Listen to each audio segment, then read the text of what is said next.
Le Cameroun ressemble malheureusement à l'échec de Paul Biya, un homme peut-être qui, rejeté par Dieu, n'ayant pas réussi au séminaire, ayant été éjecté de la formation sacerdotale, a tourné le talisman. Il est vrai que même ceux qui y vont, ont-ils eux-mêmes le cœur de Dieu, même quand ils sont au sommet de la pyramide? Même quand on les prend comme des modèles, ils déçoivent. Ils déçoivent parce que le gaspillage, l'individualisme ont fait de ces hommes de Dieu des vrais prévaricateurs, des vrais voleurs, des satans sous la soutane. Regardez, il y a un scandale qui se passe actuellement au diocèse de Bafoussam. Ce scandale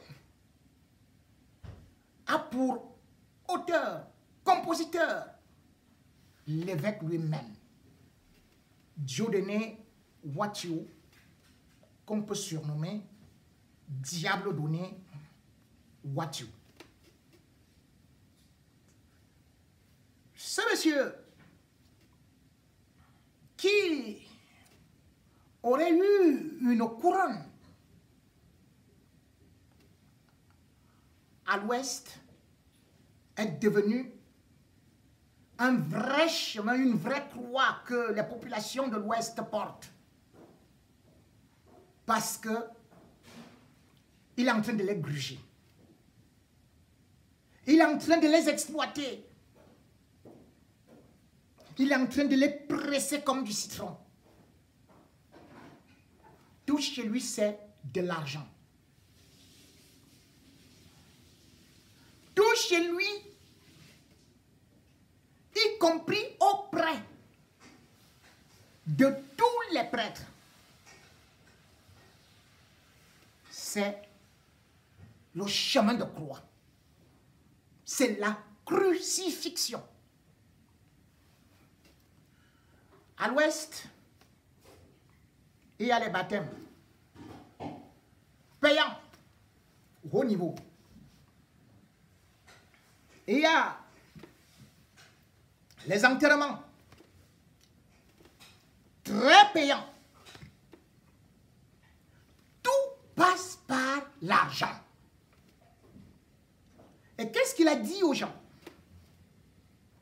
Que c'était pour construire certainement la plus belle paroisse du Cameroun.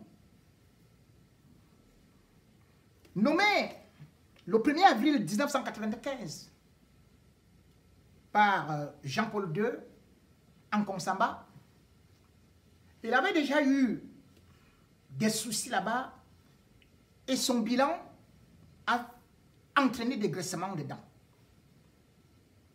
Puis, il a été nommé en 2011, exactement le 5 mars, par le pape, comme archevêque de Bafoussam. Il est arrivé, il a été accueilli et immédiatement, il a lancé ses grands projets. Son grand projet, c'était quoi? Je vais construire une paroisse digne de ce nom. Il a tablé sur un budget de 6 milliards. La paroisse devait être construite sur une superficie de 2700 mètres carrés. Avec, bien sûr, en bas, ce qu'on peut appeler le caveau pour les dignitaires de l'église, et puis plus haut, les bureaux qui devaient être sur 450 mètres carrés. Un projet qui a été beaucoup applaudi. Mais qu'en est-il aujourd'hui? Il avait dit que cette cathédrale devait être livrée, les travaux devraient être terminés au plus tard en début janvier 2021. Allez regarder l'état du chantier. Et vous verrez donc que c'est très loin d'être terminé.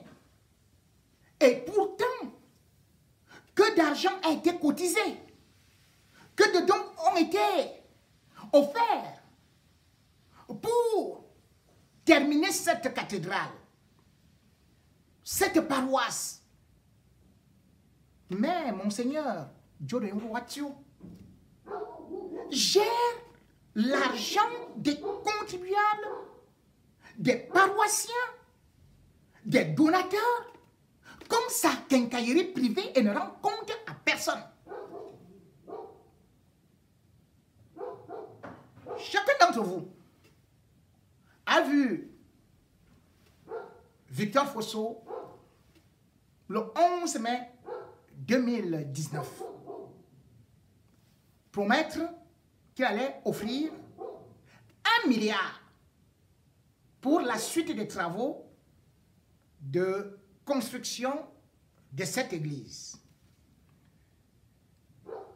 On a applaudi et il est passé à l'acte puisque le 29 juillet 2019, effectivement, à la paroisse Christ-Roi à Banjul, il a sorti le chèque d'1 milliard qu'il a remis à Monseigneur Dieudonné Ouattio. Il est parti. Il a encaissé le chèque. Sauf que quelques temps après, les travaux étaient arrêtés. Où est passé l'argent? Ce n'est qu'en février 2020, le 1er février exactement, que les travaux avaient repris. Entre-temps, ses collaborateurs lui demandent au moins de rendre compte à quel moment sera livré le chantier. Puisqu'il est tout à fait normal qu'on dise, nous avons sorti tel nombre d'argent, telle quantité d'argent. Nous avons reçu ceci. Nous avons dépensé ceci. Et les travaux se trouvent peut-être à 40, 60, 70, 80%. L'argent qu'il a déjà reçu, selon les estimations, est déjà à plus de 6 milliards. Mais on se rend compte que les travaux effectués ne sont même pas à 3 milliards. Même pas à côté de ça.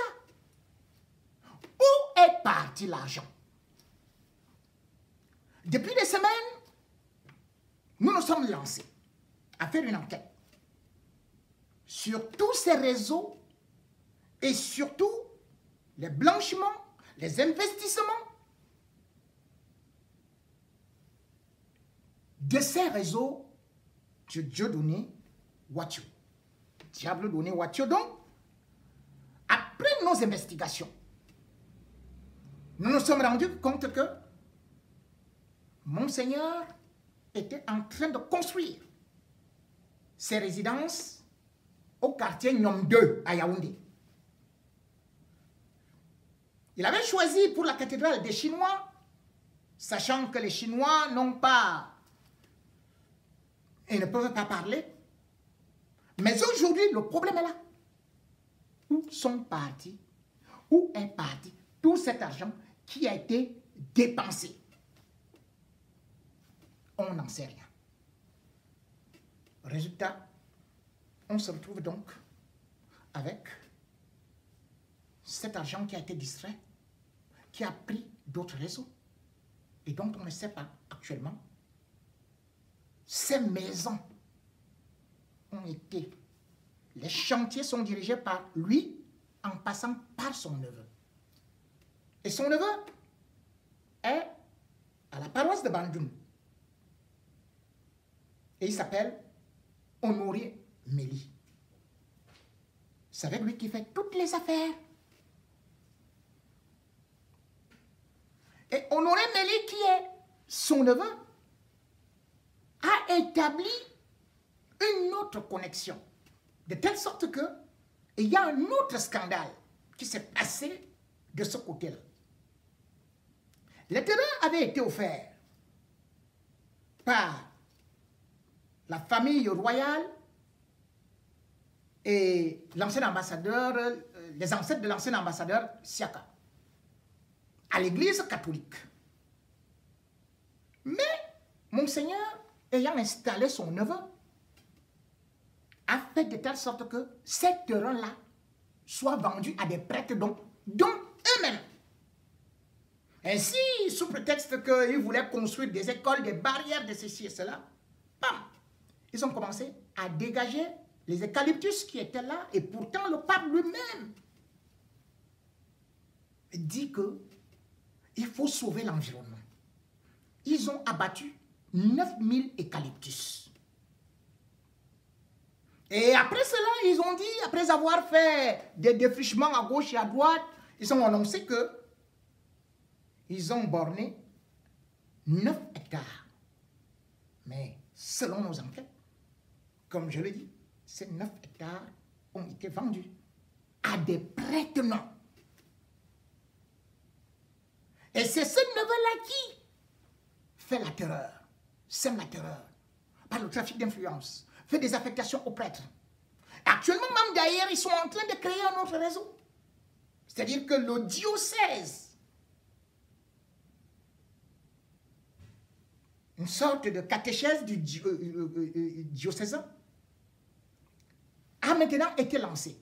Et là, hop, il fait la demande, l'appel des fonds à l'étranger, et particulièrement en Europe.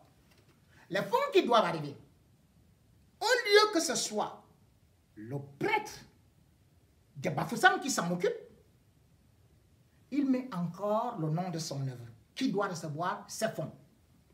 Alors qu'on a là l'ancien principal du collège Saint-Thomas d'Aquin, qui est bel et bien responsable, et qui s'appelle d'ailleurs Marie Yamenji. Il l'a écarté. Celui qui voulait un peu discuter avec lui et qui lui faisait ombrage, qui est Jean-Marie Kenny. Vous avez vu comment est-ce qu'il a écarté? C'était le 15 juin 2020. En disant que non, il était parti danser. Et il a dit, vous avez vu ce prêtre-là, qui est d'ailleurs docteur en morale et qui est chercheur dans les traditions ancestrales, dans les traditions anthropologiques, et qui de surcroît est notable à Banjul. Il l'a suspendu en disant que parce qu'il avait dansé, il avait honoré une danse traditionnelle. Non, cela s'appelle du syncrétisme religieux et du glissement. Il l'a suspendu. Lui, il passe sur toutes les chaînes où pratiquement il ne médit que des prêtres, mais n'a jamais parlé de son neveu qui est un escroc. J'aurais pu encore parler de lui, mais je vais y revenir parce que je vais faire un raccourci